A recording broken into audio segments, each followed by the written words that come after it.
தீபாவளி பண்டிகைக்கு புத்தாடைகள், பட்டாசு, இனிப்பு போன்றவைகளை நாம் பெற்றோரின் தாராள மனத்திற்கேற்ப வாங்கி மகிழ்ந்திருப்போம்.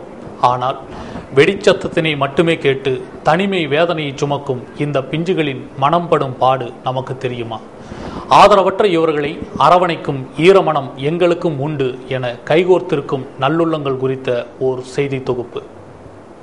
தீபாவளிக்கு இளையோர் உதவும் கரங்கள், ரேடியோ சிட்டி பண்பலை மற்றும் நேரு கல்வி நிறுவனம் இணைந்து 1000 ஆதரவற்ற குழந்தைகளுக்கு உதவி புரிய முன்வந்துள்ளனர். ஆதரவற்ற குழந்தைகளுக்கு வழக்கமாக பழைய துணிகள் தருவது இயல்பு.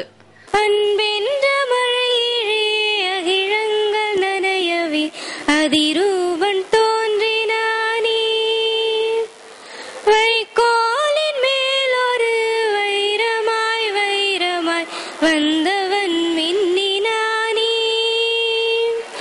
ஆனால் இந்த முறை இவர்களின் முயற்சியால் ஒவ்வொரு குழந்தைக்கும் தீபாவளிக்கு முன்பே அவர்களின் கைகளில் புத்தாடைகள் இருப்பதற்கான முயற்சிகள் செய்யப்பட்டிருந்தது.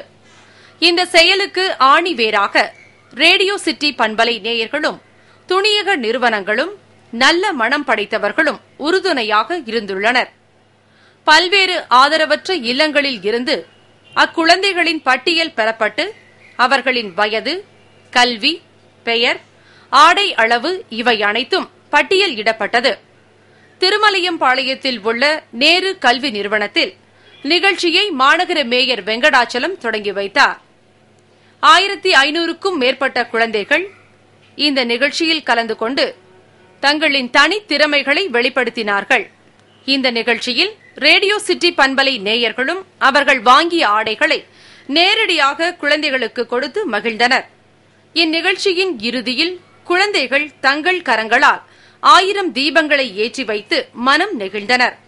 இவ்விழாவிற்கு முன் குழந்தைகள் வானூர்தி மற்றும் ஹெலிகாப்டர் பற்றிய செயல்பாட்டினை கல்லூரியின் வானூர்தி துறை மற்றும் அறிவியல் பிரிவில் பார்த்து வியந்தனர்.